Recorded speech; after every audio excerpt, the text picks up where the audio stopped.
ഈ ഇടയ്ക്ക് ഒരു വീഡിയോ എനിക്കൊരു സുഹൃത്ത് ഇങ്ങനെ അയച്ചു തരികയുണ്ടായി. അതായത് നമ്മുടെ പണ്ട് കാലത്ത് ആശ്രമത്തിലുണ്ടായിരുന്ന പൂർണ്ണസ്വാമി സംസാരിച്ച ഒരു വീഡിയോ. ഞാൻ ഈ കാണരുതെന്ന് പറയുന്നത് ഇതിനകത്ത് എന്തെങ്കിലും ഇൻഫർമേഷനോ അല്ലെങ്കിൽ എന്തെങ്കിലും ഉണ്ടായിട്ടല്ല.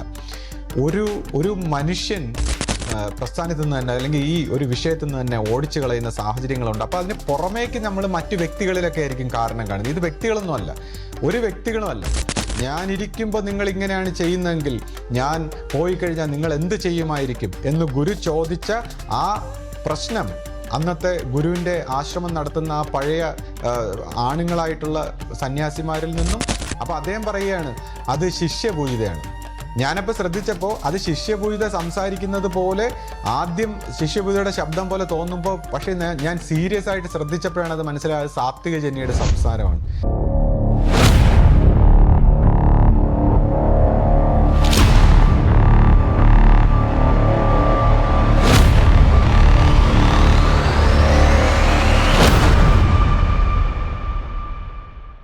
സദ്ഗുരുവേ ശരണം. എല്ലാവർക്കും ലൈഫ് ഡിവൈൻ്റെ പുതിയ എപ്പിസോഡിലേക്ക് സ്വാഗതം. ഇപ്പോൾ നമ്മുടെ ഈ ചാനലിൽ നമ്മുടെ മനസ്സിൽ നിന്നുള്ള മോചനത്തെക്കുറിച്ചും അതുവഴി നമുക്കൊരു പോസിറ്റീവ് ലൈഫ് എങ്ങനെ നേടിയെടുക്കാം ആ കാര്യങ്ങളെക്കുറിച്ചാണ് കൂടുതൽ സംസാരിക്കുന്നത്. അപ്പോൾ അതിൽ തന്നെ ഗുരുമാർഗത്തിൻ്റെ പ്രാധാന്യം, സത്സംഗം എത്രമാത്രം പ്രാധാന്യമുള്ളതാണ് നമ്മുടെ ജീവിതത്തിൽ, ജീവിത വിജയത്തിന് നമ്മുടെ മനസ്സിൽ നിന്നുള്ള മോചനം എത്രമാത്രം അത്യന്താപേക്ഷിതമാണെന്നുള്ള കാര്യമാണ് നമ്മളിവിടെ സംസാരിച്ചുകൊണ്ടിരിക്കുന്നത്. അപ്പോൾ എന്നാൽ ചില ആൾക്കാർ ഗുരുമാർഗത്തെ എതിർത്ത് സംസാരിക്കുകയും അവർ പറയുന്നുണ്ട് ഇതിൻ്റെ ഒന്നും ആവശ്യമില്ല, നമ്മൾ ഒരു ആരാധനാ മാർഗത്തിൽ അങ്ങ് പോയാൽ മതി, അല്ലാതെ ഒരു ഗുരുമാർഗം എന്നത് ഗുരു ശിഷ്യബന്ധം എന്നുള്ള രീതിയിലൊന്നും പോകേണ്ട ആവശ്യമില്ല എന്ന് പറഞ്ഞുകൊണ്ട് കുറച്ച് പേര് ഇങ്ങനെ നിരന്തരം സംസാരിക്കുന്നുണ്ട്. അപ്പോൾ ഇതിനെല്ലാം ഉള്ള എക്സ്പ്ലനേഷൻസും മറുപടികളുമാണ് നിരന്തരം കൊടുത്തുകൊണ്ടിരിക്കുന്നത്. അപ്പോൾ കുറച്ച് ദിവസം നമ്മളൊരു ബ്രേക്ക് എടുത്തല്ലോ ഞാനും കൂടെ ഈ ഒരു വിഷയത്തെക്കുറിച്ച് സംസാരിക്കുന്നതിൽ. അപ്പോൾ നിരന്തരം ആൾക്കാർ എന്നെ കാണുമ്പോൾ എപ്പോഴും ചോദിക്കുന്നു, എന്താ നിങ്ങൾ വീഡിയോ എടുക്കാത്തത്, ഗുരുവിൻ്റെ കാര്യം പറയണം, അത് നിങ്ങൾ വിട്ടുകളയരുത് എന്ന് എപ്പോഴും എൻ്റെ അടുത്ത് ഇന്നലെയും ഇന്നും വരെ ആൾക്കാർ അത് പറഞ്ഞുകൊണ്ടിരിക്കുകയാണ്. അപ്പോൾ ഫോൺ ചെയ്ത ആൾക്കാർ ചോദിക്കുന്നുണ്ട്. അങ്ങനെ അപ്പോഴാണ് സത്യത്തിൽ നമ്മൾ ചിന്തിക്കുന്നത്, കാരണം നമ്മളിപ്പോൾ എല്ലാം പറഞ്ഞു കഴിഞ്ഞല്ലോ എന്ന് വിചാരിക്കുകയാണ്. പക്ഷെ നമ്മുടെ മനസ്സിൻ്റെ ഒരു രീതി വെച്ച് കുറച്ച് ദിവസം കഴിയുമ്പോൾ നമ്മൾ വീണ്ടും ഈ ഹിപ്നോട്ടൈസ്ഡ് ആയ പോലെ നമ്മൾ ഇതൊക്കെ അങ്ങ് മറന്നിട്ട് നമ്മൾ പറയില്ലേ ശങ്കരൻ പിന്നെ തെങ്ങെ തന്നെ എന്ന് പറഞ്ഞ പോലെയുള്ള ഒരവസ്ഥ നമ്മുടെ മനസ്സിന് വരും. അപ്പോൾ നമ്മൾ വീണ്ടും മനസ്സിലെ സംശയങ്ങളായി മറ്റ് പല പ്രശ്നങ്ങളും ഒക്കെ ആയിട്ട് വരും. അപ്പോൾ ഇതിൽ നിന്ന് നമുക്ക് ശ്രീക്ക് തോന്നിയത് പറയുന്നുണ്ടായിരുന്നു, കാരണം അപ്പോൾ പിന്നെ ഈ സത്സംഗം എന്ന് പറയുന്നത് ഇടയ്ക്കിടയ്ക്ക് നമ്മൾ കൊടുക്കണം. ഇങ്ങനത്തെ കാര്യങ്ങൾ നമ്മൾ സംസാരിക്കുന്നത് നമ്മുടെ മനസ്സിൻ്റെ ഈ ഒരു പിടിയിൽ നിന്ന് നമ്മളെ രക്ഷിക്കാനായിട്ട് ഇടയ്ക്കിടയ്ക്കുള്ള ഈ ഒരു ഓർമ്മപ്പെടുത്തൽ ആവശ്യമാണ് എന്നുള്ള ഒരു കാര്യം പറഞ്ഞപ്പോഴാണ് പറഞ്ഞത് നമുക്ക് എന്തായാലും ഒരു വീഡിയോ എടുക്കാം. അപ്പോൾ അങ്ങനെയാണ് ഇന്നത്തെ ഈ ഒരു വീഡിയോ നമ്മൾ എടുക്കുന്നത്. അപ്പോൾ എന്താണ് ഇന്നത്തെ നമ്മുടെ വിഷയം എന്താണ്? സദ്ഗുരുവേ ശരണം. ഇപ്പോൾ ഇന്നത്തെ വിഷയത്തിലേക്ക് കടക്കുന്നതിന് മുമ്പ് നമ്മളിപ്പോൾ ഒരു ഗ്യാപ്പ് എടുക്കുകയുണ്ടായി. അപ്പോൾ കുറച്ച് കാലമായിട്ട് ഞാൻ വിചാരിക്കുകയായിരുന്നു, നമ്മളിപ്പോൾ കുറേ പരാതികളും പരിവട്ടങ്ങളും അതിൻ്റെ എക്സ്പ്ലനേഷനുമായിട്ടൊക്കെ ഇങ്ങനെ പോവുകയായിരുന്നു. അപ്പോൾ നമുക്ക് പുതിയ രീതിയിൽ കുറച്ച് നല്ല കാര്യങ്ങളൊക്കെ പുതിയ പൊതുസമൂഹത്തോടൊക്കെ സംസാരിക്കാം. അപ്പോൾ അങ്ങനെ ആകുമ്പോൾ നമ്മൾ ചാനലൊന്നും ഇപ്പോൾ മുന്നോട്ട് പോകണമല്ലോ. ഇപ്പോൾ നമ്മളിപ്പോൾ 1 മണിക്കൂറൊക്കെ ഉള്ള ഈ കുറച്ച് ആത്മീയമായ വിഷയങ്ങൾ മാത്രം സംസാരിക്കുമ്പോൾ പൊതുജനങ്ങളിലേക്ക് എത്തിക്കാൻ നമുക്ക് കഴിയില്ല. അപ്പോൾ ഞാൻ ആശയോട് പറഞ്ഞു, ഈ പൊതുജനങ്ങളെ സംബന്ധിച്ചിപ്പോൾ ഇൻട്രസ്റ്റ് ആയിട്ടുള്ള കാര്യങ്ങളുണ്ടല്ലോ, അതുപോലെയൊക്കെയുള്ള നല്ല വീഡിയോകൾ, ജനങ്ങൾക്ക് ഉപകാരപ്രദമായിട്ടുള്ള പോസിറ്റീവായിട്ടുള്ള കാര്യങ്ങൾ, അത് എന്ത് കാര്യമാകട്ടെ, നല്ല നല്ല കാര്യങ്ങളൊക്കെ കുറച്ച് ഷെയർ ചെയ്ത് ചാനൽ നമുക്ക് കുറച്ച് മൂവിങ് ഒക്കെ വന്നു കഴിഞ്ഞാൽ നമുക്ക് പൊതുജനങ്ങൾക്കും മനസ്സിലാകുന്ന രീതിയിൽ ഈ ഒരു ആത്മീയ വിഷയം. അപ്പോൾ ഈ ആത്മീയ വിഷയങ്ങൾ എന്തിനാണ് സംസാരിക്കുന്നതെന്ന് ചോദിച്ചാൽ, ഇപ്പം നമ്മുടെ ഈ ലോകത്തിൻ്റെ മൊത്തത്തിൽ ഇപ്പോൾ നമ്മുടെ ഈ പ്ലാനറ്റ് എർത്തിൽ നമ്മൾ ഭൂമിയിൽ എല്ലാവരും ജീവിക്കുമ്പോൾ പല വിധത്തിലുള്ള പ്രശ്നങ്ങൾ, അതിപ്പോൾ എന്ത് രീതിയിലായാലും, പ്രകൃതി ദോഷങ്ങളായാലും അല്ലെങ്കിൽ പ്രകൃതിയിലുണ്ടാകുന്ന വിഷമങ്ങൾ അല്ലെങ്കിൽ യുദ്ധങ്ങൾ അല്ലെങ്കിൽ ഇപ്പോൾ പകർച്ചവ്യാധിയുടെ ഭാഗമായിട്ട് ലോകം മൊത്തം നമ്മൾ അടച്ചിട്ടു ഒറ്റപ്പെട്ട ഒരു സാഹചര്യങ്ങളിലൂടെയൊക്കെ നമ്മൾ കടന്നു പോയിട്ടുണ്ട്.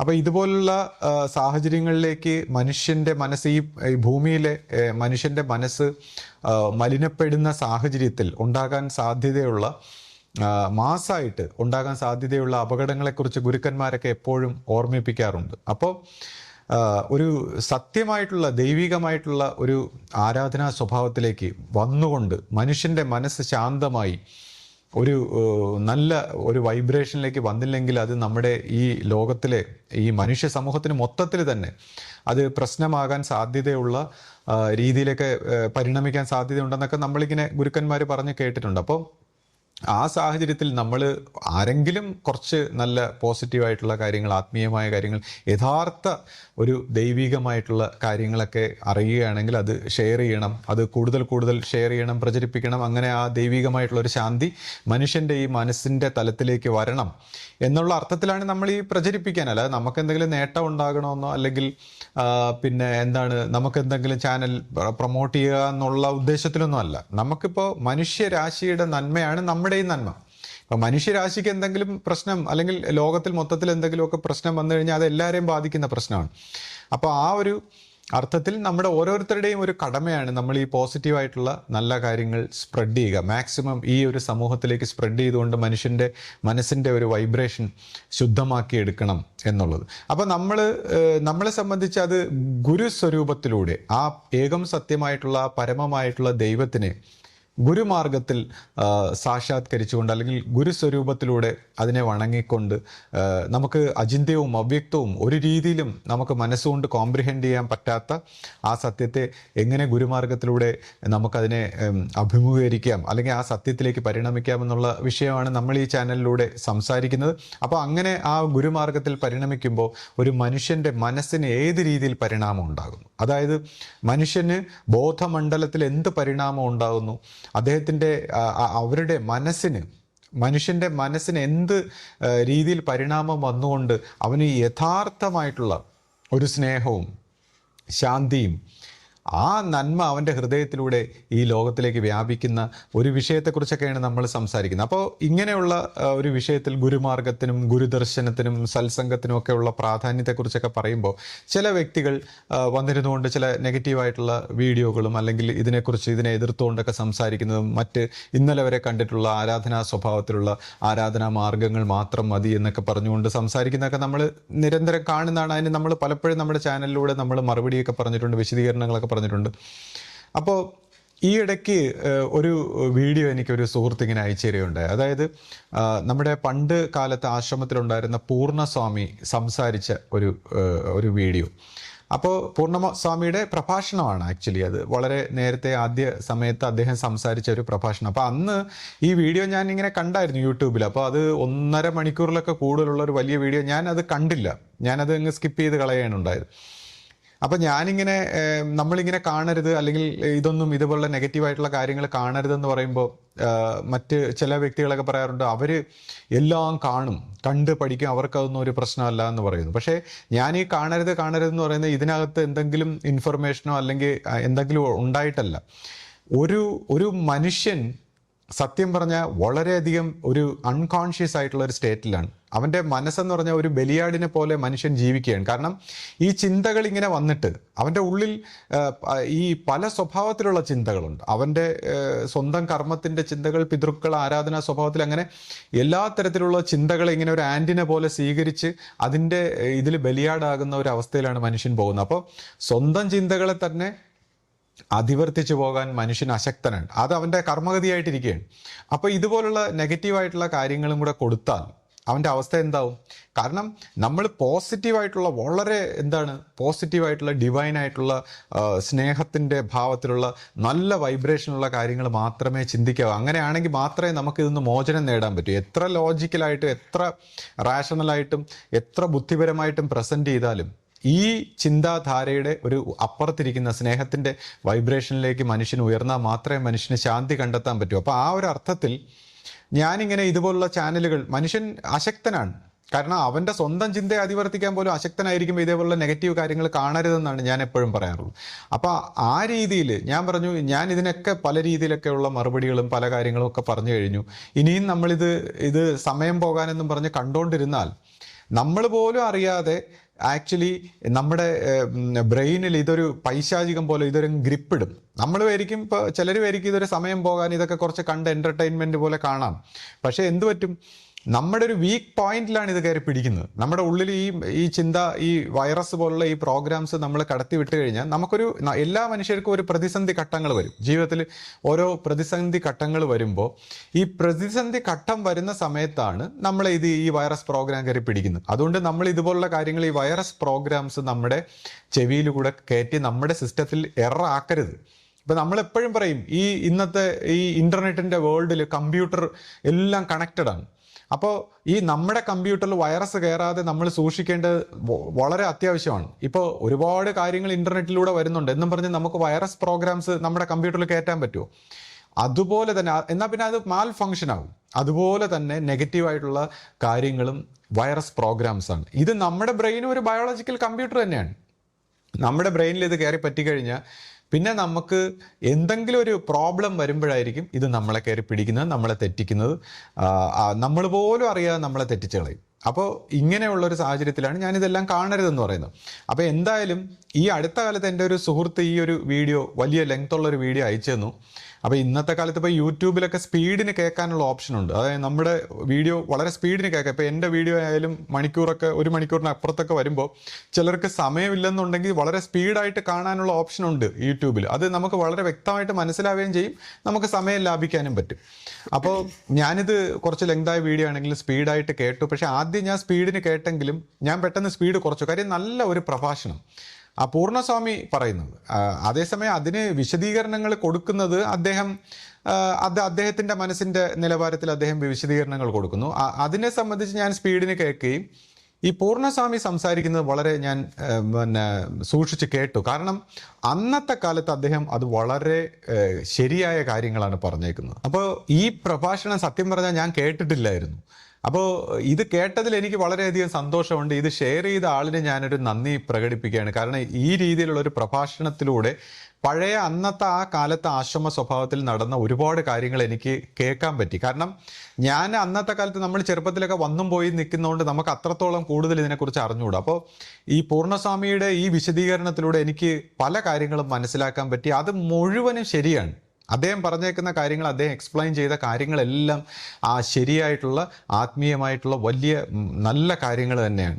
അപ്പോൾ ഈ വിശദീകരിക്കുന്ന ആൾ അദ്ദേഹത്തിൻ്റെ മാനസിക നിലവാരത്തിൽ അത് എങ്ങനെയും മോശമാക്കി ചിത്രീകരിക്കണമെന്നുള്ള അർത്ഥത്തിൽ അദ്ദേഹത്തിൻ്റെ നിലവാരത്തിൽ അതിനെ സംസാരിക്കുന്നു. പക്ഷേ ഇത് വളരെ ശരിയായിട്ടുള്ള കാര്യമാണ്.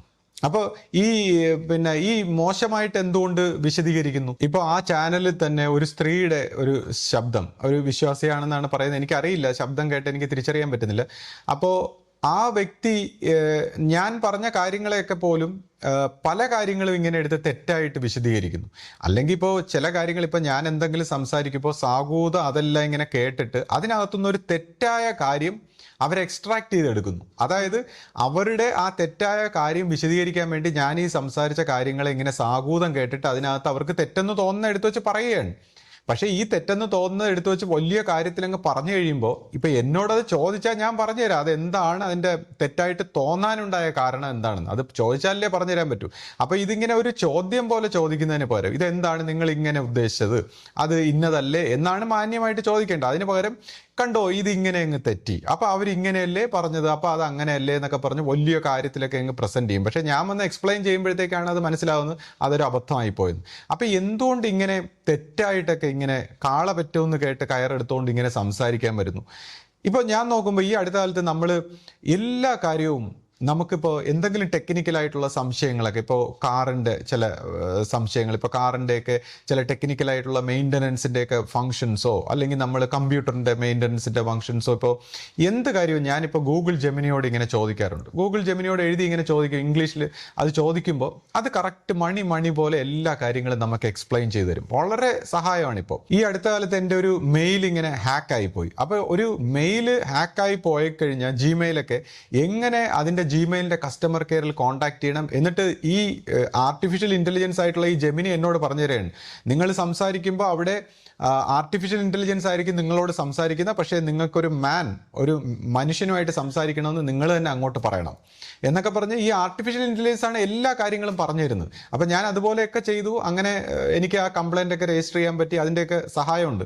അപ്പോൾ എല്ലാ കാര്യങ്ങളും ഈ ജെമിനി വളരെ വ്യക്തമായിട്ട് പറഞ്ഞു തരികയാണ്. അതുപോലത്തെ ആർട്ടിഫിഷ്യൽ ഇൻ്റലിജൻസ് ഒരുപാടുണ്ട്. അപ്പോൾ ഈ ആർട്ടിഫിഷ്യൽ ഇൻ്റലിജൻസിനോട് സംസാരിക്കുമ്പോൾ നമ്മൾ എന്തെങ്കിലും തെറ്റിയാലും കുഴപ്പമില്ല. അതായത് ഞാനിങ്ങനെ സംസാരിച്ച് നോക്കുമ്പോൾ ആദ്യമൊക്കെ ഞാനത് കറക്റ്റ് എക്സാക്റ്റ് ക്വസ്റ്റ്യൻ ആക്കാൻ ശ്രമിക്കുമായിരുന്നു. പക്ഷേ പിന്നീടാണ് നമ്മൾ എന്തെങ്കിലും തെറ്റായിട്ട് ആ ചോദിക്കുന്ന ചോദ്യത്തിൽ എന്തെങ്കിലും തെറ്റുണ്ടെങ്കിൽ പോലും ഈ ജെമിനൈ അതെല്ലാം വ്യക്തമായിട്ട് മനസ്സിലാക്കിയിട്ട് അവർ ചോദിക്കും, നിങ്ങൾ ഇതല്ലേ ഉദ്ദേശിച്ചത്, യഥാർത്ഥത്തിൽ നിങ്ങൾ എഴുതിയത് ഇങ്ങനെയാണെങ്കിൽ ഇങ്ങനെയല്ലേ ഉദ്ദേശിച്ചത്, അതിൻ്റെ ആൻസർ ഇതാണ് എന്നും പറഞ്ഞ് അവർ പറഞ്ഞുതരും. ഒന്ന് ആലോചിച്ച് നോക്കൂ, ഈ ആർട്ടിഫിഷ്യൽ ഇൻ്റലിജൻസ് പിച്ച വെച്ച് തുടങ്ങിയതേ ഉള്ളൂ. അത് വളരെ നിഷ്കളങ്കമാണ്.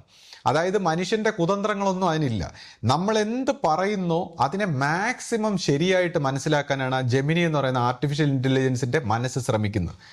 ഒരു ശരിയായിട്ടുള്ള കാര്യങ്ങൾ ഞാൻ എത്ര കോംപ്ലിക്കേറ്റഡ് ആയിട്ടുള്ള കാര്യങ്ങളായാലും തെറ്റിച്ചൊക്കെ ചോദിച്ചാൽ പോലും കറക്റ്റ് ആൻസർ അത് ക്വസ്റ്റ്യൻ പോലും തിരുത്തിയിട്ട് അത് പറയും. അത് നിഷ്കളങ്കമായ മനസ്സ്, അത് പിച്ച വെച്ച് തുടങ്ങുന്നേ ഉള്ളൂ. പക്ഷേ ഇനി മനുഷ്യൻ ഭാവിയിൽ ഈ ആർട്ടിഫിഷ്യൽ ഇൻ്റലിജൻസിനെ മനുഷ്യൻ കറപ്റ്റ് ചെയ്താൽ ഉണ്ടാകുന്ന വിപത്തൊന്ന് ആലോചിച്ച് നോക്കൂ. റോങ് ആയിട്ടുള്ള കാര്യങ്ങൾ, അസൂയ, കുശുമ്പ്, ദേഷ്യം, പക, ചതിയൊക്കെ തുടങ്ങിക്കഴിഞ്ഞാൽ അതിനുള്ള പ്രോഗ്രാം കൊടുത്താൽ മതി. ആ രീതിയിലൊന്നും ആകാതെ നമ്മളെ രക്ഷിക്കേണ്ട കടമ നമുക്ക് തന്നെയാണുള്ളത്. ഈ ആർട്ടിഫിഷ്യൽ ഇൻ്റലിജൻസിനെങ്കിലും നമ്മൾ നേരെ ട്രെയിൻ ചെയ്ത് പ്രോഗ്രാം ചെയ്ത് കൊണ്ടുവരണം. മനുഷ്യനെയോ മനുഷ്യൻ്റെ കുട്ടികളെയോ മനുഷ്യൻ്റെ സമൂഹത്തെയോ മനുഷ്യരിങ്ങനെ റോങ് ആയിട്ട് നമ്മൾ എന്താ പറയുന്നത് ട്രെയിൻ ചെയ്യുന്നു അല്ലെങ്കിൽ പ്രോഗ്രാം ചെയ്യുന്നു. അപ്പോൾ ഇവിടെ ഞാൻ നോക്കുമ്പോൾ ഞാനൊക്കെ സംസാരിക്കുന്നതും ഓരോരുത്തരും സംസാരിക്കുന്നതിനെ എടുത്തു വെച്ച് ഇത്രയും റോങ് ആയിട്ട് ഇൻ്റർപ്രറ്റ് ചെയ്യാൻ എങ്ങനെ കഴിയുന്നു എന്നാണ് ഞാൻ ആലോചിക്കുന്നത്. അതായത് ആ പൂർണ്ണസ്വാമി സംസാരിച്ച കാര്യങ്ങളുടെ അത്രയും ശരിയായിട്ടുള്ള വളരെ ആത്മീയമായിട്ടുള്ള നല്ല കാര്യങ്ങളെ ഇത്രയ്ക്ക് സ്വന്തം ഇഷ്ടത്തിനും സ്വന്തം ഉദ്ദേശത്തിനും സ്വന്തം ലക്ഷ്യത്തിനും വേണ്ടി വളച്ചൊടിച്ച് എങ്ങനെ കഴിയുന്നു ഒരു മനുഷ്യന്? അതിശയമായിരിക്കുന്നു. അതാണ് മനുഷ്യൻ്റെ ഒരു കുഴപ്പം. ഒന്ന് ആലോചിച്ചേ, മനുഷ്യൻ്റെ മനസ്സിൻ്റെ ഒരു കുഴപ്പം ഇതാണ്. എത്ര മനോഹരമായിട്ട് അതിനെ അങ്ങ് മാറ്റിമറിച്ച് കളയുന്നു. അതുപോലെ ഞാനിപ്പോൾ സംസാരിക്കുന്ന കാര്യങ്ങൾ ഞാൻ വളരെ സതുദ്ദേശത്തിൽ ഒരു ആധ്യാത്മികമായിട്ടുള്ള ഒരു വെളിച്ചത്തിലേക്ക് മനുഷ്യൻ വരണം. മനുഷ്യൻ്റെ മനസ്സിങ്ങനെ തെറ്റായ പ്രോഗ്രാമിന് അടിമയാണ്. മനുഷ്യൻ അൺകോൺഷ്യസ് മൈൻഡിൻ്റെ നിയന്ത്രണത്തിലാണ്. മനുഷ്യൻ സൂക്ഷ്മ ശക്തികളാൽ നിയന്ത്രിക്കപ്പെടുകയാണ്. അപ്പോൾ ഇങ്ങനെയുള്ളൊരു സാഹചര്യത്തിൽ അവൻ്റെ ബ്രെയിനെ എങ്ങനെ പ്രൊട്ടക്റ്റ് ചെയ്യാം, എങ്ങനെ ഒരു ഏകം സത്യമായിട്ടുള്ള ഒരു ദൈവത്തിൻ്റെ പ്രകാശധാരയിലേക്ക് പരിണമിക്കാം എന്നുള്ള വളരെ സതുദ്ദേശത്തിലാണ് ഞാൻ സംസാരിക്കുന്നത്. അപ്പം നമ്മുടെ ആ ഓരോ സംസാരത്തെയും എടുത്തു വെച്ചിട്ട് വിശദീകരിക്കുന്ന വളരെ റോങ് ആയിട്ട് ഇൻ്റർപ്രറ്റ് ചെയ്യാനുള്ള ഒരു കഴിവ് ഞാൻ വിചാരിക്കുന്നു ജെമിനി എന്ന് പറയുന്ന ഒരു ആർട്ടിഫിഷ്യൽ ഇൻ്റലിജൻസിന് പോലും നമ്മൾ ഉദ്ദേശിക്കുന്ന കാര്യം പോലും മനസ്സിലാവുന്നു. നമ്മൾ എന്താണ് ഉദ്ദേശിക്കുന്നത് അവർക്കത് മനസ്സിലായിട്ട് അതുപോലെ മറുപടി തരുന്നു. ഈ മനുഷ്യരെന്ന് പറയുന്നത് ഇത്രയും ഇൻ്റലിജൻസ് ആയിട്ടുള്ള വ്യക്തികൾ അതിൻ്റെ ഒരു കറക്റ്റ് തെറ്റായിട്ടുള്ള വിശദീകരണം, നേരെ ഓപ്പോസിറ്റ് ആയിട്ടുള്ള ഒരു വിശദീകരണം പറയുന്നു. അപ്പോൾ ഇവിടെയാണ് മനുഷ്യൻ്റെ മനസ്സിന് തെറ്റ് പറ്റിയത്. മനുഷ്യൻ ബയാസ്ഡ് ആയി പോകണം. മനുഷ്യൻ ചില പ്രത്യേക ഗൂഢലക്ഷ്യങ്ങളിൽ പ്രവർത്തിക്കുന്നത്. മനുഷ്യൻ്റെ മനസ്സ് അൺകോൺഷ്യസ് ആയി നിയന്ത്രിക്കപ്പെടുന്നു എന്നെല്ലാം നമ്മൾ പറയുന്നത്. അപ്പോൾ ഇവിടെയാണ് നമ്മൾ മനസ്സിൽ നിന്ന് എങ്ങനെ ഉണരണം എന്ന് അതിനെക്കുറിച്ചൊക്കെ ഞാൻ നിരന്തരം സംസാരിക്കുന്നത്. അപ്പോൾ ഈ പൂർണ്ണസ്വാമിയുടെ ആ പ്രഭാഷണത്തെക്കുറിച്ച് പറയുമ്പോൾ അതിനകത്ത് സൂക്ഷ്മശക്തികളിൽ നിന്നുള്ള ആക്രമണം, ആധ്യാത്മിക വിഷയങ്ങൾ, ഇതിനെക്കുറിച്ചൊക്കെ പറയുമ്പോൾ ഈ വിശദീകരിക്കുന്ന വ്യക്തി അതിനെയൊക്കെ വളരെ നിസ്സാരവൽക്കരിച്ചൊക്കെ ഇങ്ങനെ സംസാരിക്കുന്നു. അപ്പോൾ ഈ അടുത്ത കാലത്ത് എന്നോടൊരു വ്യക്തി ഇങ്ങനെ സംസാരിച്ചപ്പോൾ, ഒരു സുഹൃത്ത് ഇങ്ങനെ സംസാരിച്ചപ്പോൾ എന്നോട് പറഞ്ഞു, ഒരു കല്ലിനെ ആരാധിക്കുമ്പോൾ ആ കല്ലിൻ്റെ ശക്തിയിൽ ഒന്നുമില്ല എന്ന് പറഞ്ഞങ്ങ് പോയാൽ പോരെ എന്നൊക്കെ ചോദിക്കുമ്പോൾ ഞാൻ പറഞ്ഞു, ഈ ഒരു കല്ലോ എന്തെങ്കിലും ഒരു ആരാധനാ സ്വഭാവത്തിലൊക്കെ ഓരോ കാര്യങ്ങൾ ചെയ്യുമ്പോൾ അതൊന്നുമില്ല എന്നങ്ങ് പറഞ്ഞു പോകുന്ന ഒരു അറിവില്ലായ്മയാണ്. കാര്യം ഒന്നുമില്ല എന്ന് പറയുന്നത്, അതായത് നമ്മൾ കണ്ണും മൂക്കും ചെവിയും എല്ലാം മാത്രം വെച്ച് കേട്ടതിന് ശേഷം ഒരു സാധാരണ ലെവലിൽ നിലവാരത്തിൽ മനസ്സിലാക്കിയതിന് ശേഷം നമ്മൾ ഇതൊന്നും നമ്മുടെ ഇന്ദ്രിയങ്ങളാൽ നമുക്ക് മനസ്സിലാവാതെ വരുമ്പോൾ നമ്മുടെ ഇന്ദ്രിയങ്ങൾ ട്യൂൺ ചെയ്തിട്ടില്ല, ഹയർ ഫ്രീക്വൻസിയിലേക്ക് ട്യൂൺ ചെയ്തിട്ടില്ല. അപ്പോൾ അതൊക്കെ വെച്ച് നോക്കിയിട്ട് നമ്മൾ പറയുന്നു ഒന്നുമില്ല എന്ന് പറഞ്ഞിട്ട് പോകുന്ന ഒരു അറിവില്ലായ്മയാണ്. അതേസമയം ഒരു വിശ്വാസി എന്ന് പറയുമ്പോൾ കുറച്ച് വിശ്വാസം എന്ന് പറയുന്ന ഒരു ഫാക്കൽറ്റിയിലൂടെ ഡെവലപ്പായി വന്നിട്ട് ചിലപ്പോൾ അയാൾക്കൊരു പേടി ഉണ്ടാവും, സംശയം ഉണ്ടാവും. അയാൾ ഡെവലപ്പായി, ആർട്ടിഫിഷ്യൽ ഇൻ്റലിജൻസ് ഒരൊറ്റ മനസ്സിൽ നിന്ന് ആ ഒരു ഡെവലപ്പായിട്ടുള്ള ഒരു സ്റ്റേജിലേക്ക് വരുമ്പോൾ ഇയാൾക്ക് സംശയം ഉണ്ടാവും. ഈ കല്ലിൻ്റെ അവിടെ എന്തെങ്കിലും വിശ്വാസമുണ്ടോ, ശക്തിയുണ്ടോ, ഇയാളുടെ ഈ ഭാവനയ്ക്കനുസരിച്ച് അതിന് മാറ്റം വരും. അയാൾ വിശ്വസിക്കുന്ന കാര്യങ്ങളിലൊക്കെ അയാൾക്ക് ചിലപ്പോൾ പേടി വരും, ഇങ്ങനെയൊക്കെ വരും. എന്നാൽ കുറച്ചുകൂടെ ഡെവലപ്പായി സ്പിരിച്വലി വളരെ അഡ്വാൻസ് ആയി വരുന്ന ഒരാളിന് ഈ കല്ലിൻ്റെ തലത്തിലുള്ള സൂക്ഷ്മ സ്വഭാവത്തിലൊക്കെയുള്ള എനർജി ലെവൽസ് എന്താണ്, അത് ഏത് രീതിയിൽ നമ്മളെ സ്വാധീനിക്കാൻ സാധ്യതയുണ്ട്, അതിന് എന്തെല്ലാം പവറുണ്ട്, എന്തെല്ലാം ശക്തിയുണ്ട്, നമുക്ക് അതിനേക്കാൾ ഉപരിയായിട്ടുള്ള ആത്മീയമായ പവർ എങ്ങനെ ഉണ്ടാക്കാം, എങ്ങനെ അതിവർത്തിക്കാം എന്നുള്ള രീതിയിൽ ഇതിനെ നല്ല രീതിയിൽ മനസ്സിലാക്കുന്ന ഒരാളിന് അയാൾക്കും ധൈര്യമാണ്. അയാൾ തള്ളിക്കളയല്ല ചെയ്യുന്നത്, അതിനെ കണ്ടിട്ട് അതിനെ അയാൾ കളയുകയാണ്. മറ്റേതൊന്നും കാണാതെ കളയുകയാണ്. അപ്പോൾ എന്ന് പറയുന്നതിനൊക്കെ ഓരോരുത്തരുടെ മനസ്സിൻ്റെ നിലവാരത്തിനനുസരിച്ചാണ് ഓരോരുത്തർ ഓരോ വിശദീകരണങ്ങൾ കൊടുക്കുന്നത്. അപ്പോൾ ഈ പുള്ളിക്കാരൻ ഇതൊക്കെ ഇങ്ങനെയാണ് അങ്ങനെയാണെന്നൊക്കെ പറഞ്ഞ് എന്തൊക്കെയോ പറയുന്നത്. അദ്ദേഹം ആ വിഷയത്തെക്കുറിച്ച് സീരിയസ് ആയിട്ട് എന്താ പറയുന്ന ഒരു മെഡിറ്റേഷൻ്റെ സ്വഭാവത്തിലോ ധ്യാനത്തിൻ്റെ സ്വഭാവത്തിലോ സൂക്ഷ്മമായ അനുഭവ സ്വഭാവത്തിലോ ഒന്നും മനസ്സിലാക്കാതെ ഇങ്ങനെ ചുമ്മാ നിസ്സാരവൽക്കരിച്ച് സംസാരിക്കുകയാണ്. അപ്പോൾ അത് അദ്ദേഹത്തിൻ്റെ മനസ്സിൻ്റെ വിശദീകരണം. എന്നാൽ ഈ പൂർണ്ണസ്വാമി സംസാരിച്ച വിഷയങ്ങൾ ഇത്ര മനോഹരമായിട്ട് അദ്ദേഹം സംസാരിച്ചു. പിന്നെ അദ്ദേഹത്തിനും എന്തുകൊണ്ട് ഈ ഒരു മിസ്റ്റേക്കിൽ ഇവിടെ തെറ്റി പുറത്തു പോകേണ്ടി വന്നു എന്ന് നമ്മൾ ചിന്തിക്കും. കാരണം ഇത്രയും മനോഹരമായിട്ട് ഇത്രയും മനോഹരമായിട്ട് ഈ വിഷയങ്ങൾ ആശ്രമത്തിൽ സംസാരിക്കുന്ന അധികം ഞാൻ കേട്ടിട്ടില്ല. അപ്പോൾ ഇത്രയ്ക്ക് മനോഹരമായിട്ട് സംസാരിച്ച ഒരാളിന് പോലും ആ ഒരു മിസ്റ്റേക്ക് വന്നു എന്ന് പറയുമ്പോൾ അതെന്താണ് ആ മിസ്റ്റേക്ക്?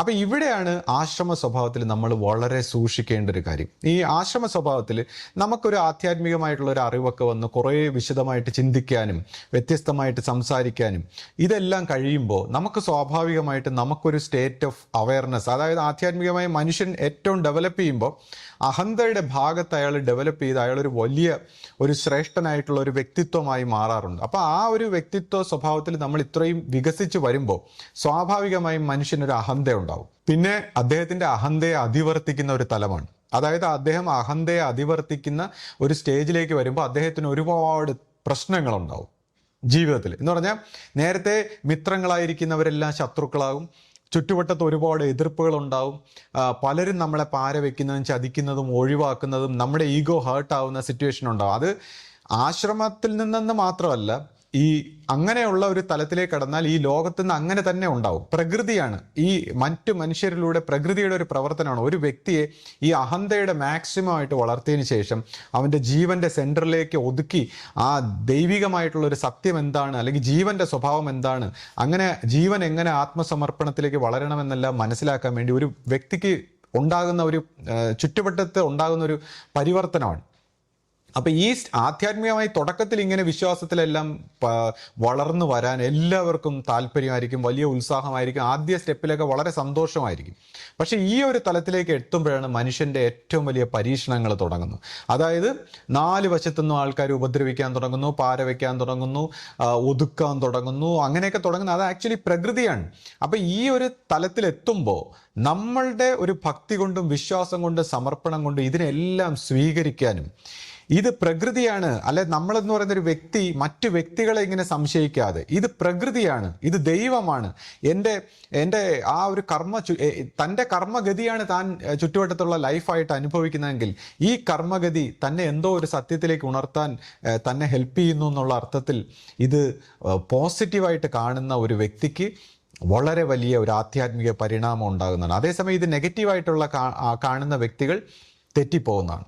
ഈ സാഹചര്യത്തിലാണ് ആശ്രമ സ്വഭാവത്തിൽ നിന്ന് തെറ്റിപ്പോകുന്നത്. അങ്ങനെ ആശ്രമ സ്വഭാവത്തിൽ നിന്ന് ഒരു സ്റ്റേജ് കഴിഞ്ഞ് ഇതേപോലെ തെറ്റിപ്പോകുന്ന പല വ്യക്തികളുണ്ട്. ഇതേപോലുള്ള ചില പ്രശ്നങ്ങളും പ്രോബ്ലംസും പരാതികളും ആക്ച്വലി ഇതെല്ലാം വളരെ നല്ലതാണെന്നുള്ളതാണ്. ആധ്യാത്മിക രംഗത്ത് ആധ്യാത്മികമായിട്ടുള്ള കാഴ്ചപ്പാടിൽ നമ്മൾ ഈ നെഗറ്റീവായിട്ട് കാണുന്ന എല്ലാ പ്രശ്നങ്ങളുടെയും പിന്നിലൊരു വളരെ പോസിറ്റീവായിട്ടുള്ള വളരെ വലിയൊരു നന്മ ഒളിച്ചിരിക്കുകയാണ്.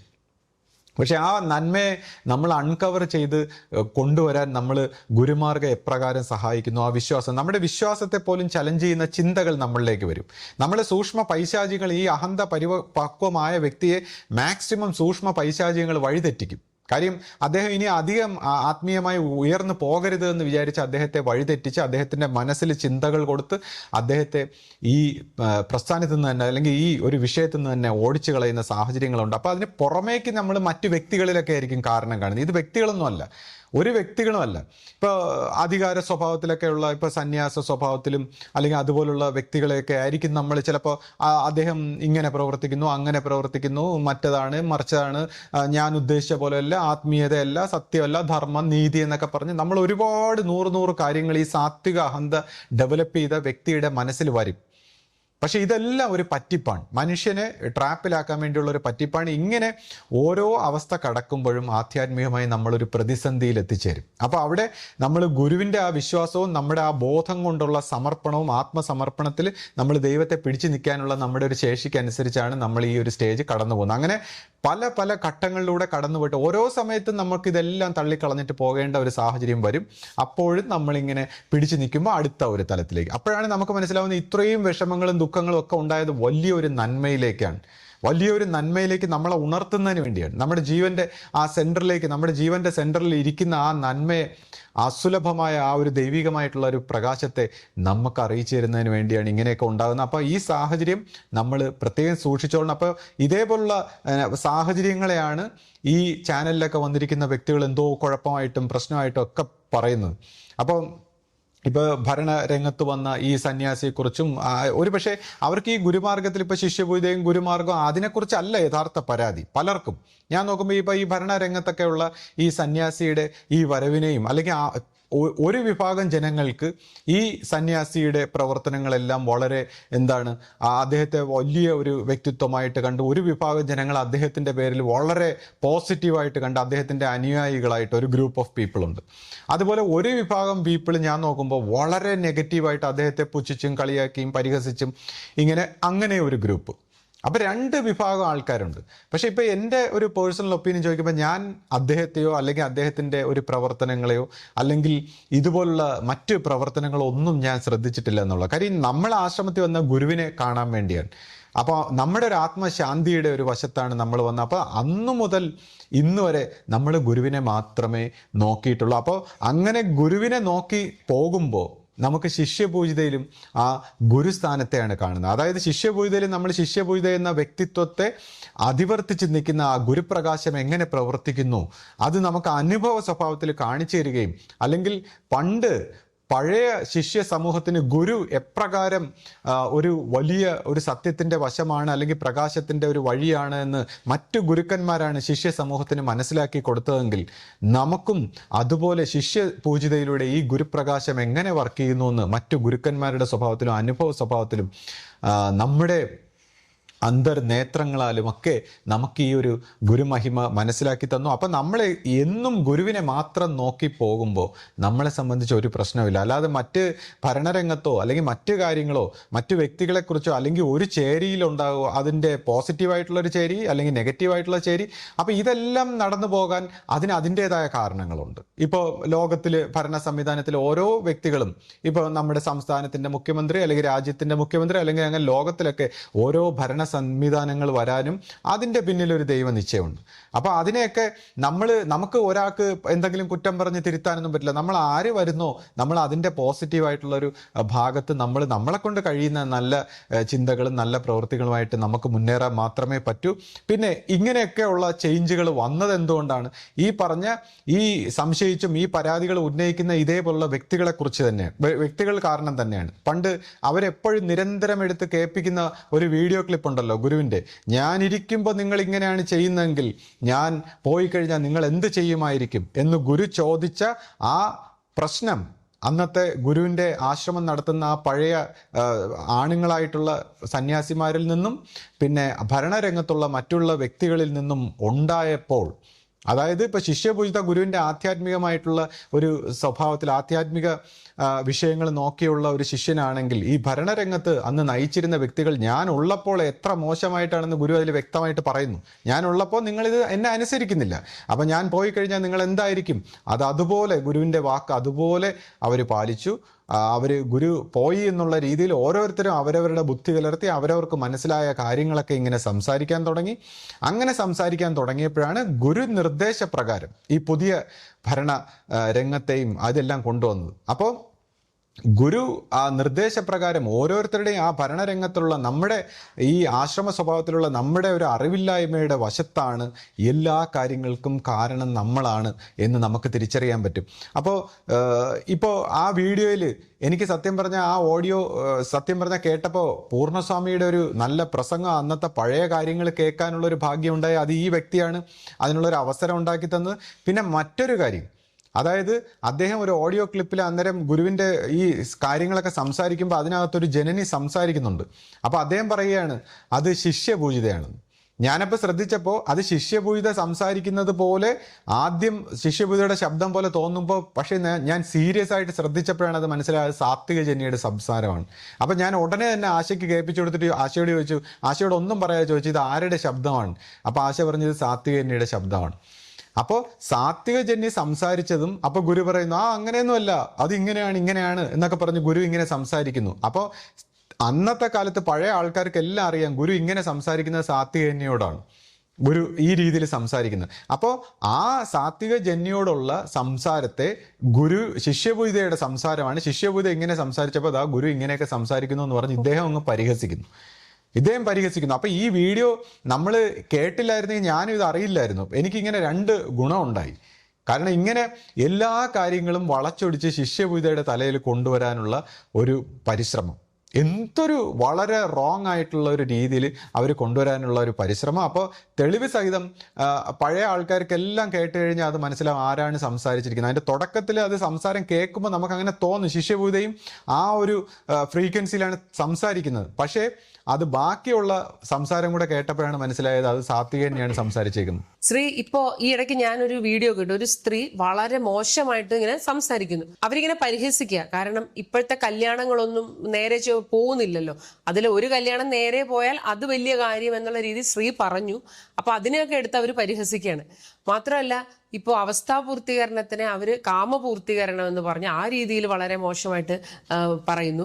പിന്നീട് ഇപ്പോൾ ഗുരുവിന്റെ പ്രകാശം എന്ന് പറഞ്ഞാൽ അത് ചൂടില്ലാത്ത പ്രകാശമാണെന്ന് ശ്രീ പറഞ്ഞു. അപ്പോൾ അഭിമന്യ ശിഷ്യപൂജിതയെ അവസ്ഥാപൂർത്തീകരണ സമയത്ത് വാഴയിലയിൽ കിടത്തിയപ്പോൾ ആ ചൂട് കൊണ്ട് ആ ഇല കരിഞ്ഞു പോയി. അപ്പോൾ ക്ഷീരബല അത് ധാര ചെയ്യേണ്ടി വന്നു. അപ്പോൾ എന്നൊക്കെ പറഞ്ഞു. അപ്പോൾ പിന്നെ ചൂട് എന്ന് പറഞ്ഞാൽ അത് അങ്ങനെ പറഞ്ഞുകൊണ്ട് ഇങ്ങനെയൊക്കെ കളിയാക്കുന്ന ഒരു വീഡിയോ ഞാൻ കേട്ടു. അപ്പോൾ ശ്രീ, അതിനൊക്കെ എന്താണ് മറുപടി പറയാനുള്ളത്? ഇപ്പൊ ഇതുപോലുള്ള കാര്യങ്ങൾക്കൊന്നും നമ്മൾ മറുപടി പോലും പറയേണ്ടതല്ല. കാര്യം ആ മറുപടി പോലും അർഹിക്കുന്ന കാര്യങ്ങളല്ല. പക്ഷെ ഇവിടെയാണ് ഞാൻ നേരത്തെ ചോദിച്ചത്, ഒരു ആർട്ടിഫിഷ്യൽ ഇന്റലിജൻസിന് പോലും നമ്മൾ തെറ്റായിട്ട് പറഞ്ഞാൽ പോലും അതിനെ ശരിയായിട്ട് മനസ്സിലാക്കുന്ന ഒരു സഹിഷ്ണുതയുണ്ട്.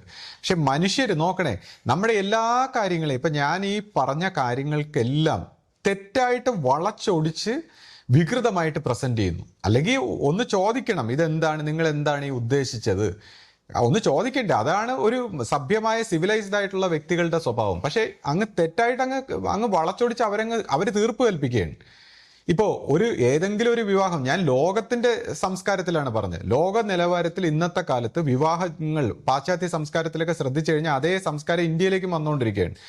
പണ്ട് കാലങ്ങളിൽ എന്ന് പറയുമ്പോൾ ഈ വളരെ സഹിഷ്ണുതയോടെ ജീവിച്ചിരുന്ന ഒരു സമൂഹം, ഇപ്പൊ എൻ്റെ അമ്മയുടെ അച്ഛൻ്റെയും ഒക്കെ തലമുറ വരെയാണ് ആ രീതിയിൽ സഹിഷ്ണുതയോടെ വിവാഹമൊക്കെ കഴിച്ചാൽ അവർ അവസാനം വരെ ജീവിക്കണം, അവർക്ക് വേറൊരു ഓപ്ഷൻ ഇല്ല.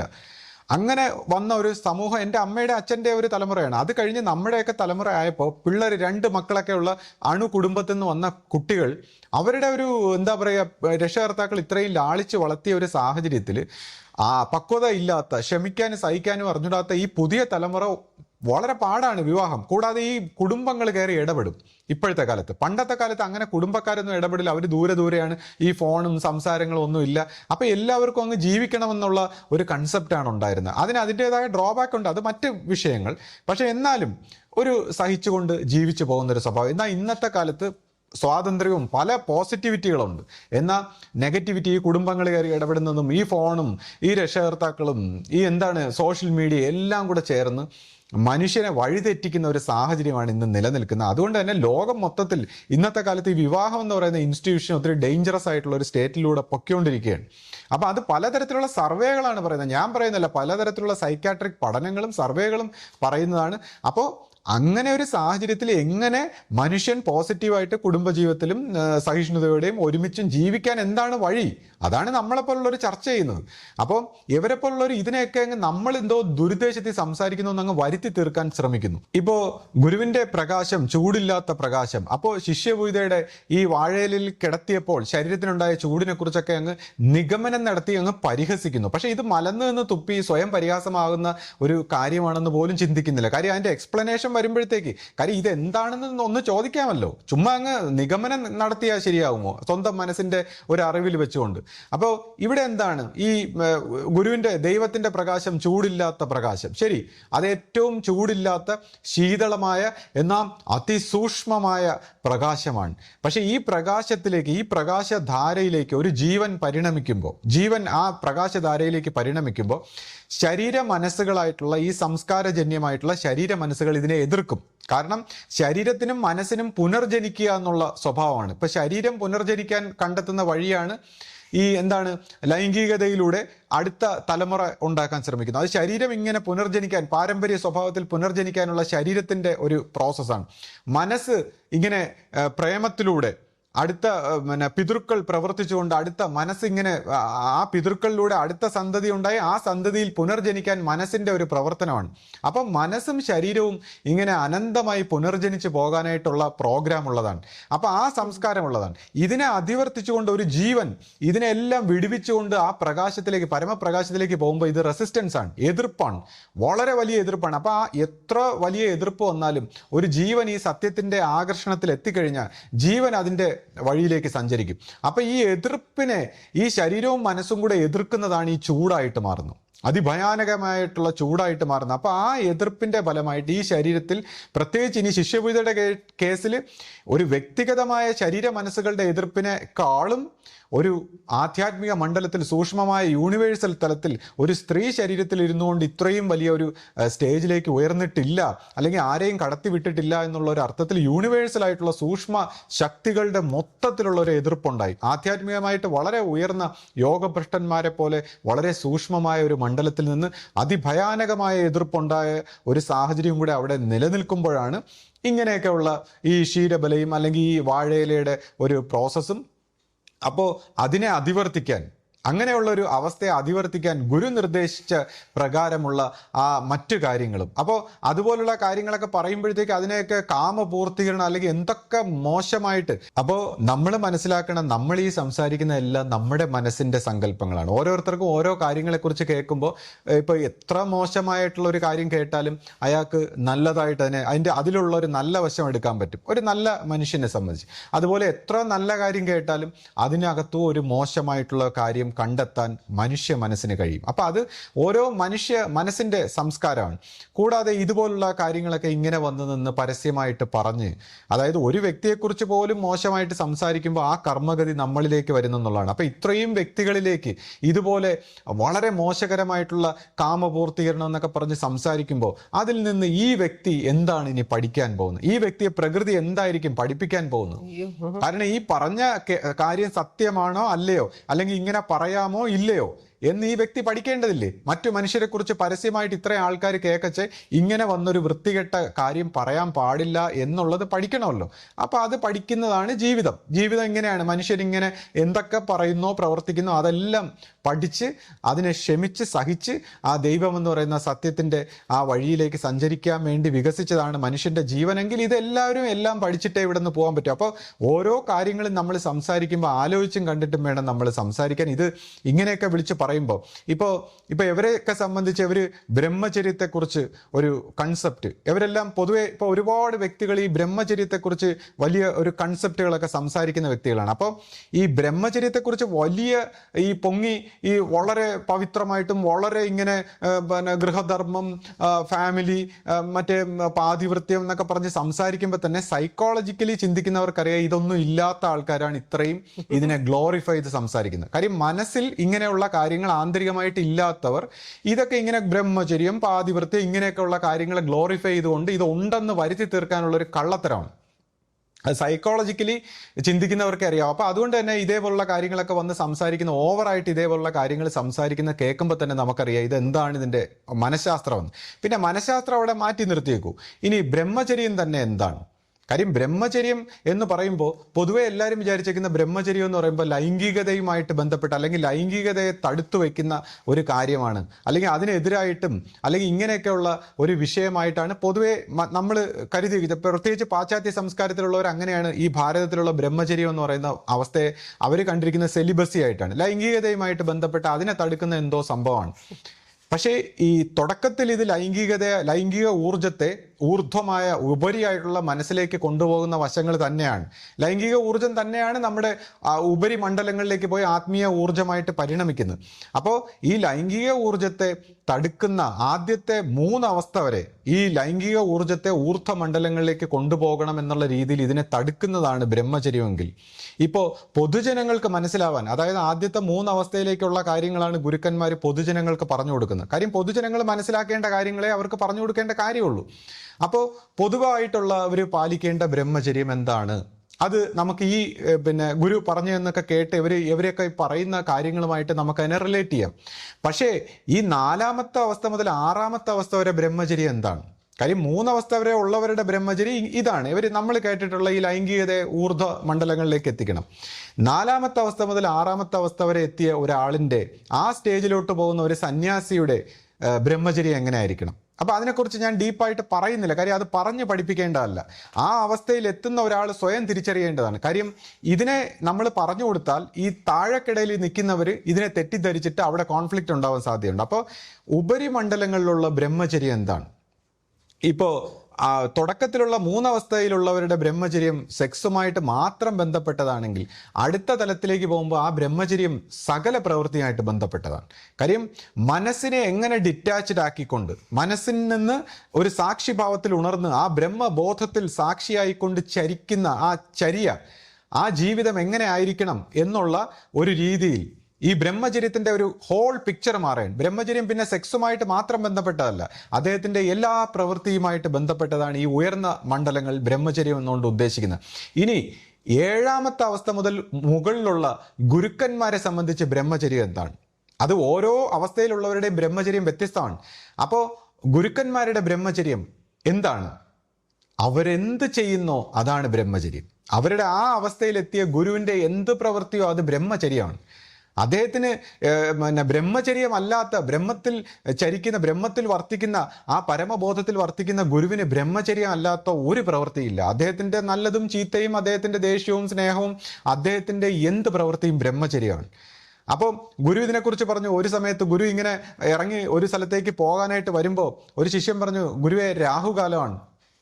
അപ്പോൾ ഗുരു പറഞ്ഞു, ആ ഗുരു വരുന്ന സമയമാണിട ഏറ്റവും തെളിഞ്ഞ കാലം, അല്ലാതെ ഇനി അത് പ്രത്യേകിച്ച് രാഹുകാലം. അപ്പം ആ പരമമായ അവസ്ഥയിൽ നിന്ന് വരുന്ന ആ ഗുരുവിൻ്റെ എല്ലാ പ്രവൃത്തികളും ബ്രഹ്മചര്യം. അപ്പം ഈ ബ്രഹ്മചര്യം എന്ന് പറയുന്ന ഈ കൺസെപ്റ്റ് പോലും ഈ ആദ്യത്തെ 3 അവസ്ഥ വരെയുള്ള പൊതുജനങ്ങൾക്ക് വേണ്ടി പറഞ്ഞിട്ടുള്ള കാര്യങ്ങളെ വെച്ചിട്ടൊക്കെയാണ് ഇവർ വിലയിരുത്തുന്നത്. എന്നിട്ട് അതിനെ ആക്ച്വലി അത് പാലിക്കാൻ പറ്റാത്ത ആൾക്കാർ അതിനെ ഗ്ലോറിഫൈ ചെയ്ത് പറഞ്ഞുകൊണ്ട് താനും അതുപോലെ ആണെന്നൊക്കെ തെളിയിക്കാനും, ഇങ്ങനെ ഈ ബ്രഹ്മചര്യത്തിൻ്റെ തുടക്കത്തിൽ ഇങ്ങനെ വന്നിട്ട് അടുത്ത തലത്തിലേക്ക് ശരിയായ ബ്രഹ്മചര്യത്തിലേക്ക് പരിണമിക്കാത്ത ആൾക്കാർ ഇതിൻ്റെ നേരെ ഓപ്പോസിറ്റ് ആയിട്ടുള്ള വൃത്തികെട്ട ഒരു സ്വഭാവത്തിലേക്ക് അടുത്ത ജന്മം പരിണമിക്കുന്നതാണ്. അതായത് ഈ തുടക്കത്തിലുള്ള ചിട്ടവട്ടകളിലുള്ള ബ്രഹ്മചര്യം പാലിച്ചതിന് ശേഷം യഥാർത്ഥ ബ്രഹ്മചര്യത്തിലേക്ക് ഒരു സന്യാസ സ്വഭാവത്തിൽ ഉണർന്ന് അവസാനം പൂർണ്ണമായ റിയൽ ബ്രഹ്മചര്യത്തിൽ എസ്റ്റാബ്ലിഷ് ആകുന്ന തലത്തിലേക്ക് ഒരു ജീവൻ പരിണമിക്കുന്നില്ലെങ്കിൽ ഈ തുടക്കക്കാരെ സംബന്ധിച്ച് അതിൻ്റെ നേരെ ഓപ്പോസിറ്റ് ആയി പോകും. അപ്പോൾ ഈ നേരെ ഓപ്പോസിറ്റ് ആവുന്നതിൻ്റെ ലക്ഷണമാണ് ഇത്തരക്കാർ ഇങ്ങനെ പറയുന്നത്, ഇതുപോലെ പറയുന്നത്. ഈ നേരെ ഓപ്പോസിറ്റ് ആയി കഴിഞ്ഞു അവരെ മനസ്സ്. അപ്പോൾ അതുകൊണ്ടാണ് നമ്മൾ ഇങ്ങനെയൊക്കെ പറയുന്നത്. അപ്പോൾ ഇതെല്ലാം വളരെ സൂക്ഷിച്ചിട്ട് വേണം സംസാരിക്കാൻ. അപ്പോൾ ഗുരു ഈ അവസ്ഥാപൂർത്തീകരണത്തെക്കുറിച്ച് പറഞ്ഞിട്ടില്ല എന്നുള്ളതാണ്. അവസ്ഥാപൂർത്തീകരണം എന്ന് പറയുന്ന സ്റ്റേറ്റ് എങ്ങനെ കടക്കണമെന്നൊന്നും ഗുരു ആരെടുത്തും ബുക്കുകളിലോ ഒന്നും എഴുതി വെച്ചിട്ടില്ല. കാര്യം അത് പൊതുജനങ്ങൾക്ക് മനസ്സിലാക്കാനുള്ള കാര്യമല്ല. കൂടാതെ ഈ മാനസിക തലത്തിൽ ഇതുപോലുള്ള കാര്യങ്ങൾ പറഞ്ഞു കൊടുക്കാൻ പാടില്ല. കാര്യം മനസ്സൊരു മെട്രിക്സ് ആണ്. ആ മനസ്സിൻ്റെ തലത്തിൽ ഇതുപോലുള്ള കാര്യങ്ങൾ എങ്ങനെയാണെന്ന് പറഞ്ഞു കൊടുത്താൽ അതും ഒരു ചിട്ടവട്ടവും ധർമ്മവും നീതിയാക്കി മാറ്റി മനുഷ്യനൊരു ആചാരക്രമമാക്കി മാറ്റിക്കളയും. അപ്പോൾ മനുഷ്യൻ്റെ മനസ്സിന് മനസ്സിലാക്കാൻ പറ്റാത്ത ചില കാര്യങ്ങൾ ഗുരുക്കന്മാർ അപ്പോൾ അറിയിക്കും. അപ്പോൾ ഒരു അവസ്ഥാപൂർത്തീകരണം എങ്ങനെ നടക്കണം, അല്ലെങ്കിൽ ആ സമയത്ത് എന്തായിരിക്കണം ശിഷ്യൻ്റെ പ്രവർത്തനം, അല്ലെങ്കിൽ ഏത് രീതിയിൽ ശിഷ്യൻ പോകണം, ഇതെല്ലാം ഗുരുവിൻ്റെ നിർദ്ദേശപ്രകാരമാണ് അവിടെ ചെയ്തത്. അപ്പോൾ ശിഷ്യഭൂത ഈ പ്രകാശധാരയിൽ നിന്ന് വാക്കുകൾ കിട്ടുന്നു എന്ന് പറയുന്നു. അപ്പം നമ്മളൊക്കെ എന്താണ് ചിന്തിക്കുന്നത്? നമ്മളൊക്കെ സാധാരണഗതിയിൽ നമ്മുടെ ഒരു വാക്കുകൾ, അതായത് നമ്മുടെ ചിന്ത നമ്മുടെ ഭാഷയ്ക്കനുസരിച്ച് ഒരു ചിന്തയായിട്ട് വരുമ്പോൾ മാത്രമാണ് നമ്മൾ അതിനെ തിരിച്ചറിയുന്നത്. നമ്മൾ ഒരു ചിന്തയെ പോലും ശ്രദ്ധിക്കുന്ന ഒരു മനുഷ്യന് ചിന്ത കേൾക്കാൻ പറ്റും. ചിന്ത ഒരു വർത്തമാനം പോലെ കേൾക്കാൻ പറ്റും ശ്രദ്ധിക്കുന്ന ആളിന്. അപ്പോൾ ചിന്ത നമ്മുടെ ബ്രെയിനിൽ ചിന്തയായി മാറിക്കഴിഞ്ഞാൽ മാത്രമേ നമുക്കത് ബ്രെയിൻ ഇൻ്റർപ്രറ്റ് ചെയ്യുന്നു. അതൊരു എനർജി സ്വഭാവത്തിലൊരു ഫ്രീക്വൻസി ആയിട്ടാണ് നിലനിൽക്കുന്നത്. അപ്പോൾ ഈ ഫ്രീക്വൻസി ആയിട്ട് നിലനിൽക്കുന്ന ഈ ഊർജ്ജം ഒരു ചിന്താ സ്വഭാവത്തിലാകുമ്പോഴാണ് നമ്മുടെ ബ്രെയിൻ ഇൻ്റർപ്രറ്റ് ചെയ്യുന്നത്. അപ്പം ഈ പ്രകാശ സ്വഭാവത്തിലുള്ള ഗുരുവിൽ നിന്ന്, ഈ പ്രകാശം ഒരു ഫ്രീക്വൻസിയാണ്, ഊർജ്ജമാണ്. ആ ഫ്രീക്വൻസിയിൽ നിന്ന് വളരെ അതിസൂക്ഷ്മമായ ഒരു ബ്രെയിൻ ഡെവലപ്പ് ചെയ്ത് പോകുമ്പോൾ അദ്ദേഹത്തിന് മാത്രമാണ് ആ പ്രകാശത്തിൽ നിന്ന് ശബ്ദമായിട്ട് അതിനെ ഇൻ്റർപ്രറ്റ് ചെയ്യാൻ കഴിയുന്നത്. സാധാരണ മനുഷ്യർക്ക് ചിന്ത, ഇപ്പം നമ്മൾ പറയും നമുക്ക് കേൾക്കാൻ പറ്റുന്ന ഇത്ര ഹെർട്സ് മുതൽ ഇത്ര ഹെർട്സ് വരെയുള്ള ശബ്ദമാണ് നമുക്ക് കേൾക്കാൻ പറ്റുന്നത്, കാണാൻ കഴിയുന്ന ഇത്ര ഫ്രീക്വൻസിയിലുള്ള റേഞ്ചിലുള്ള ഇത് മാത്രമാണ് നമുക്ക് പ്രകാശം കാണാൻ പറ്റുന്നത്. അതുപോലെ ഏറ്റവും ഉന്നതമായ ഗുരുവിൻ്റെ ശബ്ദം അത് ഏറ്റവും ട്യൂൺ ചെയ്ത് വരുന്ന ശിഷ്യന് ആ പ്രകാശത്തിൽ നിന്ന് ഇത് വാക്കുകളായിട്ട് ഇന്റർപ്രറ്റ് ചെയ്യാൻ അവൻ്റെ ബ്രെയിനിനെ കഴിയൂ. അത്രമാത്രം പ്രാക്ടീസ് ചെയ്തവന്. അങ്ങനെയുള്ള ഒരു പ്രാക്ടീസാണ് ശിഷ്യപൂജയ്ക്ക് ഗുരു ശരീരത്തിൽ ഇരുന്നപ്പോൾ തന്നെ ഗുരുവിൻ്റെ പ്രകാശത്തോട് സംസാരിക്കാൻ പഠിപ്പിച്ചു. ഗുരുപ്രകാശത്തിൽ മെഡിറ്റേറ്റ് ചെയ്ത് ആ പ്രകാശത്തിനെ ഇന്റർപ്രറ്റ് ചെയ്ത്, ആ ഫ്രീക്വൻസിയെ ഇന്റർപ്രറ്റ് ചെയ്ത് ശബ്ദമാക്കി, വാക്കാക്കി, അതിനെ അറിയിപ്പാക്കി, ജ്ഞാനമാക്കി മാറ്റുന്ന ഒരു രീതിയിൽ ശിഷ്യപൂജയെ ഗുരു അങ്ങനെ ട്രെയിൻ ചെയ്തെടുത്തതാണ്. അങ്ങനെ ട്രെയിൻ ചെയ്തെടുത്ത് എന്തിനാണ്? ഗുരുവിൻ്റെ ശരീരം ഉപേക്ഷിക്കുമ്പോഴും, ഗുരു ശരീരം ഉപേക്ഷിച്ച് പോകുമ്പോഴും ഈ പ്രകാശധാരയിൽ നിന്നുള്ള അറിവുകൾ കിട്ടി അത് പരമ്പരയ്ക്ക് കൊടുക്കാൻ വേണ്ടി. അപ്പോൾ അങ്ങനെ ഗുരു ശരീരത്തിലുള്ളപ്പോഴേ ഗുരുവിൻ്റെ പ്രകാശത്തിൽ നിന്ന് വാക്കുകൾ കിട്ടുന്ന ഈ ശിഷ്യൻ ഗുരു ശരീരം ഉപേക്ഷിച്ച് പോയപ്പോഴും ഈ ഗുരുപ്രകാശത്തിൽ നിന്നുള്ള വാക്കുകളുടെ നിർദ്ദേശപ്രകാരം ഓരോ കാര്യങ്ങളും ചെയ്യുന്നു.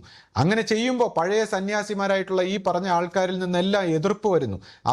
അവരവർക്ക് മനസ്സിലാകുന്ന, അവർ സാധാരണ ലെവലിലുള്ള ചിന്തകളെ ഇന്റർപ്രറ്റ് ചെയ്യുന്നവരാണ്. ആ ചിന്തകളെ, ഏതൊക്കെ എനർജികൾ, ഏതൊക്കെ സൂക്ഷ്മശക്തികൾ, ഏതൊക്കെ ആരാധനാ സ്വഭാവങ്ങൾ അവരെ വഴിതെറ്റിക്കുന്നു എന്ന് അവർക്ക് പോലും തിരിച്ചറിയാൻ പറ്റില്ല.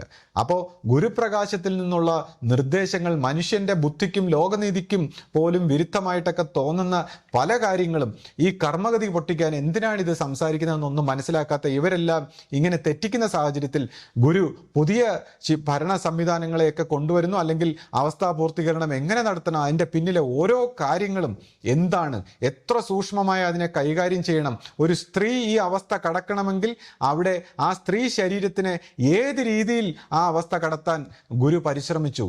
ഇതെല്ലാം സ്ത്രീ ശരീരത്തിൽ ഇരുന്നുകൊണ്ട് ഒരു ഗുരുവിനെ ഏത് രീതിയിൽ അത് കടത്താൻ പരിശ്രമിച്ചു, അതെല്ലാം ഗുരുനിർദ്ദേശപ്രകാരമാണ് ചെയ്തത്. അങ്ങനെ ഗുരുനിർദ്ദേശപ്രകാരം ഇത് ചെയ്ത് ഈ ഒരു പ്രോസസ്സിലൂടെ കടന്നുപോയി അങ്ങനെയൊക്കെ വന്നു കഴിഞ്ഞപ്പോൾ ഉണ്ട് നമ്മുടെ പരമ്പര ഈ സത്യത്തിനെ മാനിക്കാത്ത ഒരു രീതിയിൽ ഒരു വിഭാഗം ഇവരെ പോലുള്ള ആൾക്കാർ ഈ രീതിയിൽ പരിണമിച്ചു. അതിൻ്റെ ഫലമായിട്ട് നമ്മൾ നേരിടുന്ന കുറച്ച് പ്രശ്നങ്ങൾ, അല്ലെങ്കിൽ നമ്മളിങ്ങനെ രണ്ട് തട്ടിലായിപ്പോയി നമുക്ക് പ്രവർത്തിക്കാൻ പറ്റാതെ നമ്മൾ ഒരു സ്ഥലത്ത് മുന്നോട്ട് പോകുമ്പോൾ മറ്റൊരു സ്ഥലത്ത് പുറകോട്ട് വലിക്കുന്ന ഒരു രീതിയിലുള്ള ഒരു സ്ഥിതിയിലേക്കൊക്കെ എത്തിച്ച് ഇപ്പോഴും അതിനെ നശിപ്പിക്കാൻ ശ്രമിക്കുന്ന പ്രവർത്തനങ്ങൾ തുടർന്നുകൊണ്ടിരിക്കുന്നു. അപ്പോൾ ഇത്തരം പ്രവൃത്തികളിൽ നിന്ന് പിന്മാറണം. ഇതേപോലുള്ള സൂക്ഷ്മമായ കാര്യങ്ങൾ മനസ്സിലാകാത്തവരത് മനസ്സിലാക്കാൻ ശ്രമിക്കണം. പിന്നെ ഈ ബ്രഹ്മചര്യം, സത്യം, നീതി ഇങ്ങനെയൊക്കെ കാണാപ്പാഠം പഠിച്ചു വെച്ചേക്കുന്നതല്ലാതെ യഥാർത്ഥ ആത്മീയത എന്താണ്, അല്ലെങ്കിൽ യഥാർത്ഥ അവബോധത്തിലേക്ക് എങ്ങനെ പരിണമിക്കണം, അങ്ങനെ ഗുരുശിഷ്യ ബന്ധത്തിലൂടെ എങ്ങനെ ആ ജീവന്റെ പൂർത്തീകരണത്തിലേക്കൊക്കെ പോകണം, അതിനുശേഷം ഈ മനുഷ്യ സഹജമായ പ്രവർത്തനങ്ങളിലെ കുറവെന്താണ്, അധികാര സ്വഭാവത്തിലെ കുറവെന്താണ്, അതിനെ എങ്ങനെ ഓവർകം ചെയ്യണം, അങ്ങനെ ആ സ്ഥാപനങ്ങളെ എങ്ങനെ ഓരോ വ്യക്തികളുടെയും ചിന്ത കൊണ്ട്, അത് ഓരോ വ്യക്തികളും നന്നായാൽ മാത്രമേ അത് ശരിയാവൂ. അങ്ങനെ ഓരോ വ്യക്തികളുമാണ് ആശ്രമം, അല്ലാതെ ഫിസിക്കലായിട്ടുള്ള മണ്ണും കട്ടയും ഒന്നുമല്ല. ഓരോ വ്യക്തികളുടെയും ഹൃദയത്തിലൂടെയുള്ള ഈ ആശ്രമ സംസ്കാരം എങ്ങനെ വ്യക്തി ഹൃദയങ്ങൾ ശുദ്ധീകരിച്ചുകൊണ്ട് പരിവർത്തനപ്പെടണം എന്നുള്ള കാര്യങ്ങളാണ് ഗുരു നമ്മളെ പഠിപ്പിച്ചത്. അപ്പോൾ ഇതുമായി ബന്ധപ്പെട്ട് മറ്റൊരു വീഡിയോ, ഇപ്പോൾ ലെങ്ത് കൂടിപ്പോയതുകൊണ്ട് നമുക്കിനി മറ്റൊരു വീഡിയോയിൽ ഇതിൻ്റെ ബാക്കി നമുക്ക് സംസാരിക്കാം. സദ്ഗുരുവേ ശരണം. സദ്ഗുരുവേ ശരണം.